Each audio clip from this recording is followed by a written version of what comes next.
Hai Sobat Sanak semuanya, selamat datang kembali di channel Banjar Alkisah. Di video kali ini kita akan menceritakan kisah legenda, cerita yang berasal dari Kalimantan Selatan. Secara singkatnya, kisah ini menceritakan tentang seorang anak dari suku Biaju. Anak tersebut bernama Halaban dan memiliki kesaktian yang luar biasa. Alkisah pada zaman dahulu, ada sebuah kampung kecil yang penghuninya kebanyakan dari suku Dayak Biaju, yang kebanyakan masih memiliki hubungan pertalian darah. Awalnya para penduduk tersebut merupakan suku Dayak Ngaju dari Pegunungan Meratus. Kemudian mereka pindah ke kaki Pegunungan Bajuin dan berganti nama menjadi suku Dayak Biaju. Di sekitar pegunungan terdapat tambang emas yang menjadi mata pencaharian utama para penduduk dan pendatang. Konon tambang-tambang emas tersebut adalah harta karun dari seorang laki-laki bernama Nuin. Suku Dayak Biaju memiliki pemimpin yang senantiasa melindungi penduduknya dari mara bahaya, baik bahaya yang datang dari luar maupun ancaman-ancaman dari binatang buas. Ia sanggup melawannya. Pasalnya, ia memiliki kesaktian yang luar biasa hebat. Karena kehebatannya, kepala-kepala dari suku lain sangat segan kepadanya. Ternyata, kesaktiannya tersebut menurun kepada anak sulungnya yang bernama Halaban. Meski masih muda, kesaktian Halaban cukup terkenal ke beberapa penjuru desa. Ia juga terkenal memiliki sifat pemberani, ramah, dan bijaksana. Tak heran orang-orang juga sangat segan kepadanya. Kampung Bajuin sendiri memiliki panorama alam pegunungan yang sangat indah dan memukau.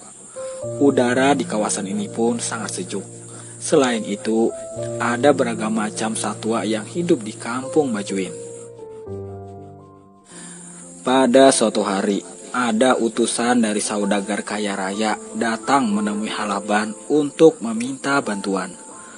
Rupanya, anak saudagar kaya itu mempunyai anak yang terkena penyakit dan tak kunjung sembuh. Anak itu menderita penyakit yang sangat langka. Ia tiba-tiba saja kehilangan suaranya. Badannya juga selalu demam dan tenggorokannya membengkak. Sebenarnya saudagar kaya raya ini telah mengundang beberapa tabib, tapi tak ada seorang pun yang bisa menolongnya. Pada suatu malam, ia bermimpi bertemu dengan seorang kakek-kakek. Dalam mimpinya, kakek tua itu berkata bahwa sumber air di puncak Bukit Bajuin bisa menyembuhkan anaknya. Setelah mimpi itulah, saudagar kaya menyuruh utusannya untuk datang ke Pegunungan Bajuin. Utusan yang menemui Halaban itu mengatakan, anak dari pemimpinnya hanya bisa sembuh bila meminum air dari sumber mata air di puncak Bukit Bajuin. Sayangnya, tak semua orang bisa mengambil sumber mata air dari puncak bukit itu. Maka dari itulah utusan saudagar kaya tersebut meminta bantuan pada Halaban yang terkenal sakti mandraguna. Sebelum membantu menyembuhkan anak saudagar, Halaban mengajukan beberapa persyaratan.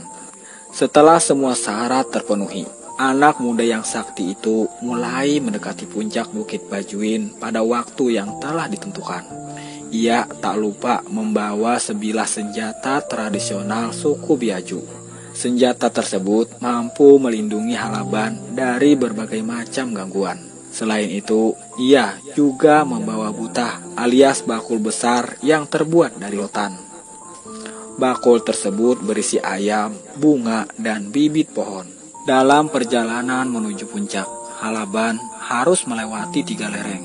Pada lereng bukit pertama, ia harus menghadapi biawak putih yang sangat besar. Anehnya, biawak itu dapat berbicara layaknya manusia. Di hari yang sangat panas ini, apakah yang sedang kau cari anak muda? Tanya biawak itu menyapa Halaban. Halaban pun terkejut. Ia tak menyangka bila ada seekor biawak yang bisa berbicara. Namaku Halaban, aku hendak menyelesaikan tugas dari seorang yang butuh bantuan, ucap pemuda sakti itu. Tugas apa itu? Kau harus menceritakannya padaku. Bila tidak, aku tak akan mengizinkan kamu melewati lorong ini, ucap biawak putih itu. Halaban lalu menceritakan tujuannya datang ke Bukit Bacuin. Ia mengatakan bahwa dirinya hendak mengambil air dari puncak bukit untuk mengobati anak dari seorang saudagar yang sedang sakit keras. Mendengar jawaban tersebut, biawak putih itu pun menganggukkan kepalanya. Ternyata kau menjalankan tugas yang teramat mulia. Boleh saja kamu mengambil air dari puncak, tapi ada syarat yang harus kau penuhi, kata biawak putih. Syarat apakah itu, Tuan? Jawab Halaban. Kau harus membawa seutas tali dari kayu bilaran yang tumbuh tak jauh dari sekitar air terjun. Tapi kau harus berhati-hati saat mengambil seutas tali itu, sebab pohon itu dijaga oleh ular berbisa. Tali itu nanti bisa kau gunakan untuk mendaki bukit, ucap sang biawak. Baiklah, Tuan, akan segera kudapatkan tali dari kayu bilaran. Terima kasih atas bantuannya, ucap anak muda itu. Sesampainya di dekat air terjun, ia melihat ada banyak pohon bilaran. Saat hendak mengambil seutas tali, ada seekor ular tadung yang mendesis. Ular tersebut sangat besar dan mengerikan. Ular tedung membuka mulutnya dan hendak memakan Halaban. Dengan cepat, anak muda ini mengambil senjatanya dan menangkis mulut sang ular dengan kencang. Meski sempat terlempar, ular itu dengan cepat mendekati Halaban dan menyerangnya. Karena tak ingin membunuh sang ular, anak muda ini lalu menjepit kepala ular itu dengan ranting. Ia lalu membuang sang ular ke semak-semak. Ia sebenarnya sedikit merasa bersalah pada ular tadung karena telah mengusik tempat peristirahatannya. Setelah berhasil mengalahkan ular, Halaban lalu mengambil tali dari pohon bilaran. Setelah beristirahat sejenak, ia kemudian melanjutkan pendakiannya menuju lereng gunung kedua. Berkat tali dari pohon bilaran, ia mampu melewati lereng bukit kedua dengan mudah. Di lereng gunung itu, ia menemukan hamparan batu-batu besar yang memiliki air terjun sangat indah. Suasananya sangatlah tenang dan menyejukkan. Halaban pun memutuskan untuk beristirahat sejenak melepas lelah. Selesai beristirahat sejenak, ia pun bersiap untuk melanjutkan pendakian menuju lereng berikutnya.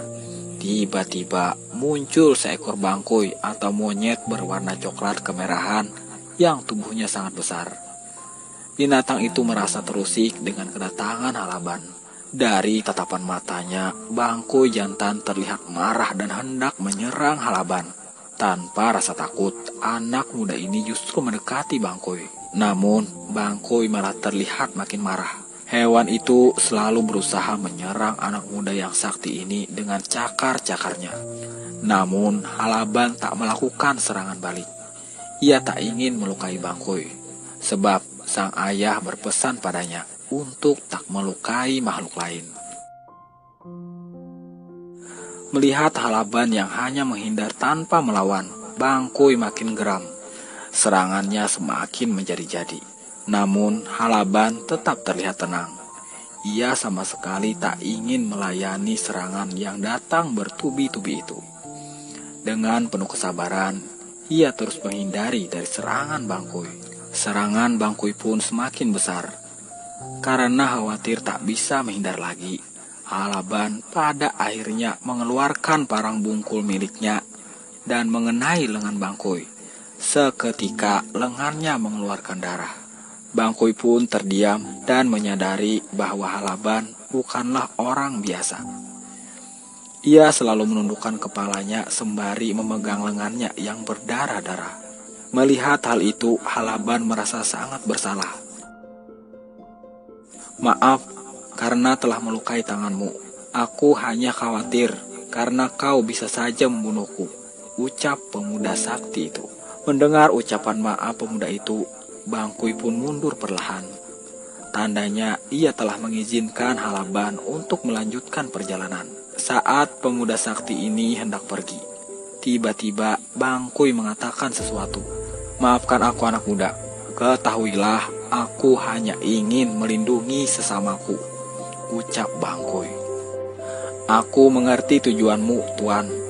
Sekali lagi aku minta maaf karena telah melukai tanganmu, ucap Halaban. Lantas, apa tujuanmu datang kemari? Tanya si Bangkui. Aku kemari hendak mengambil air dari puncak bukit, Tuan. Ada seorang anak kecil yang sedang sakit parah. Ia butuh air itu agar bisa sembuh, jawab pemuda sakti ini. Tujuanmu sangat mulia, tapi berhati-hatilah. Saat mendaki lorong puncak bukit, kamu akan mendengar suara mengerikan. Jangan goyah dan jangan takut. Tetap lakukan segala perintah suara itu, ucap Bangkui. Baiklah Tuan, terima kasih sudah memberitahuku, jawab Halaban sembari berpamitan pada Bangkui dan melanjutkan pendakian. Dengan seluruh tenaga, Halaban berusaha mendaki puncak bukit menggunakan tali dari kayu bilaran. Pada saat mendaki, tiba-tiba ia mendengar suara dari tumpukan batu-batu besar. Apa maksud dan tujuanmu datang kemari anak muda? Ucap suara misterius itu. Halaban terkejut dengan suara yang memakikan telinganya. Ia menoleh ke sana kemari, tapi tak ada satupun orang yang menampakkan dirinya. Ia lalu melanjutkan pendakiannya. Tiba-tiba suara itu kembali terdengar. Wahai kau anak muda, apa tujuanmu kemari? Siapa dirimu? Teriak suara yang terdengar seperti kakek-kakek itu.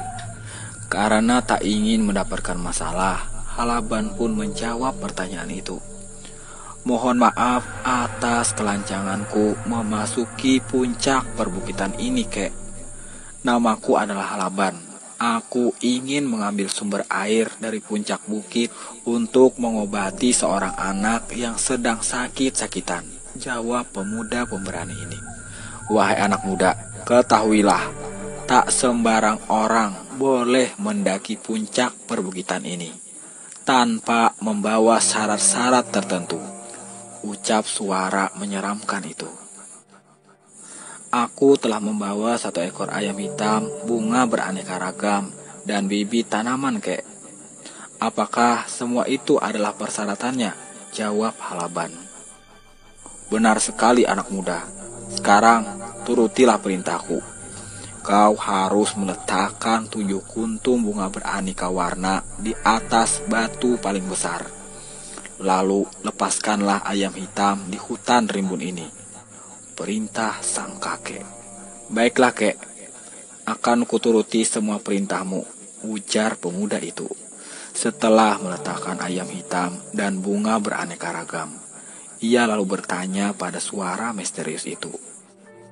Lantas harus kuapakan bibit pohon ini, kek? Tanamlah bibit-bibit itu dekat telaga yang ada di puncak bukit ini. Lalu namailah pohon itu sama dengan namamu.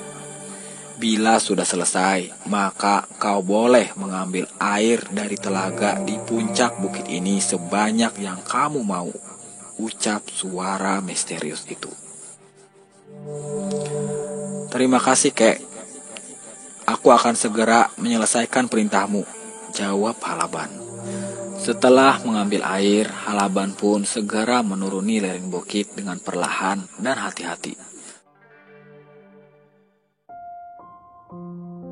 Sesampainya di kampung, ia langsung menyerahkan air bertuah itu pada anak laki-laki saudagar kaya raya. Kepulangan Halaban tentunya dapat sambutan meriah dari para warga dan sang saudagar. Mereka khawatir bila Halaban tak selamat saat mencoba mengambil air dari puncak bukit itu. Setelah sampai dengan selamat, para warga sangat mengagumi Halaban. Mereka tak menyangka bila pemuda itu telah berani mempertaruhkan nyawanya demi mengambil air bertuah. Ucapan terima kasih pun tak berhenti Halaban dapatkan. Beberapa hari setelah meminum air dari puncak bukit, anak dari saudagar kaya itu berangsur-angsur membaik. Ia pun sembuh dari penyakitnya setelah rutin meminum air itu. Betapa gembiranya hati sang saudagar kaya itu. Tak lupa ia mengucap syukur kepada Tuhan atas kesembuhan anaknya. Ia juga berterima kasih banyak pada Halaban dan ayahnya. Berita kesembuhan anak saudagar kaya itu pun tersebar luas. Seluruh warga pun percaya bahwa air bertuah atau kerap disebut banyu batuah dari puncak Bukit Bajuin itu bisa menyembuhkan beragam penyakit. Oleh karena itu, masyarakat sekitar Pegunungan Bajuin menamakan tempat tersebut Talaga Alam Banyu Batuah.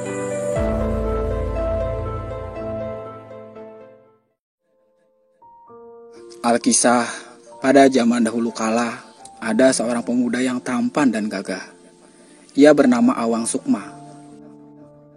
Awang Sukma mengembara sampai ke tengah hutan belantara.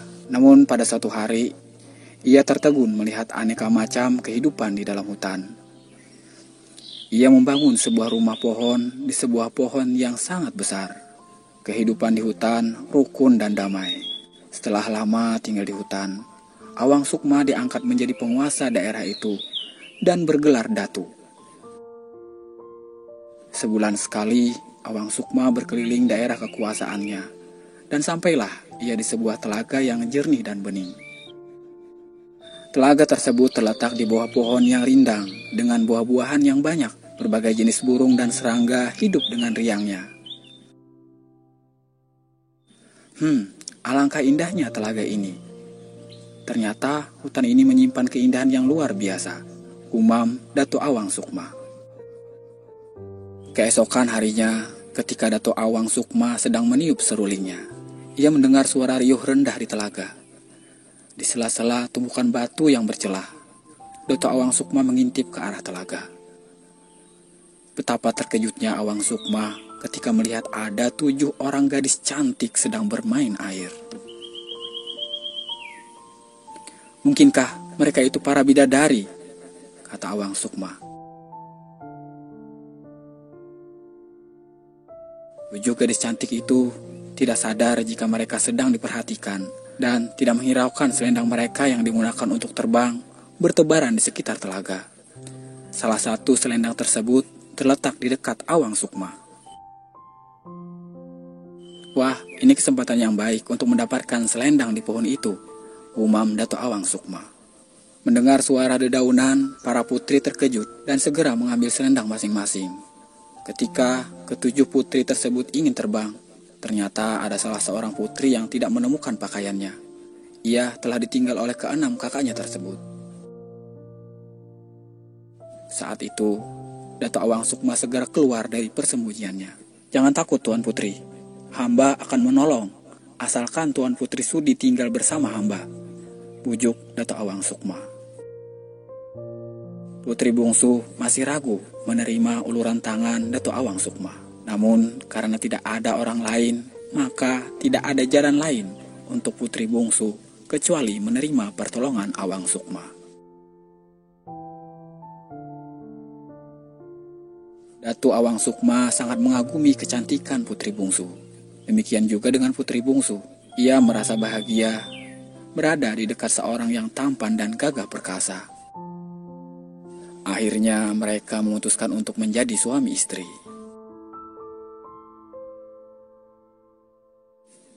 Setahun kemudian, lahirlah seorang bayi perempuan yang cantik dan diberi nama Kumalasari. Kehidupan keluarga Dato' Awang Sukma sangat bahagia.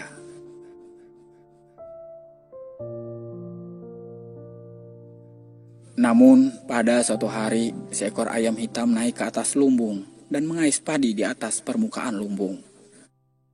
Putri bungsu berusaha mengusir ayam tersebut, Tiba-tiba matanya tertuju pada sebuah bumbung bambu yang tergeletak di bekas kaisan ayam.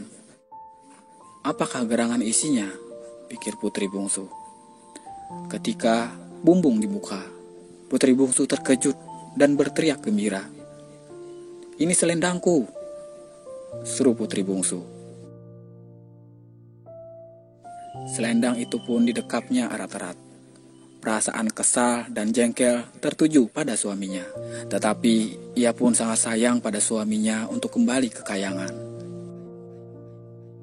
"Kini saatnya aku harus kembali," katanya dalam hati. Putri bungsu segera mengenakan selendangnya sambil menggendong bayinya. Datuk Awang Sukma terpana melihat kejadian itu. Ia langsung mendekat dan minta maaf atas tindakan yang tidak terpuji, yaitu menyembunyikan selendang putri bungsu. Datuk Awang Sukma menyadari bahwa perpisahan tidak bisa dielakkan.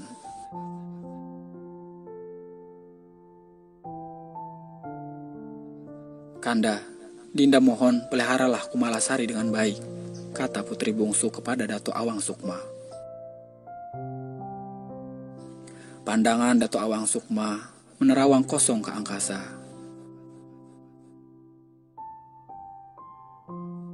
"Jika anak kita merindukan Dinda, ambillah 7 biji kemiri dan masukkan ke dalam bakul dan digoncang-goncangkan dan diiringi dengan lantunan seruling. Pasti Dinda akan segera datang menemuinya," kata putri bungsu. Putri bungsu pun segera mengenakan selendangnya dan seketika terbang ke kayangan.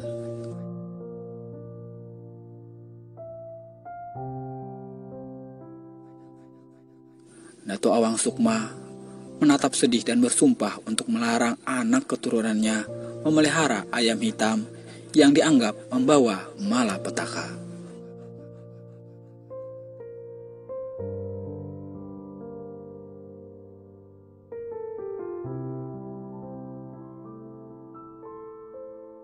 Sobat Sanak Banjar Alkisah, dari kisah legenda ini ada pesan moral di dalamnya, bahwa legenda Telaga Bidadari mengajarkan kita, jika kita menginginkan sesuatu, hendaknya dengan cara yang bagus dan halal. Kita tidak boleh mencuri, merampok harta milik orang lain, karena sewaktu-waktu dapat menjadi batu sandungan dalam meraih cita-cita.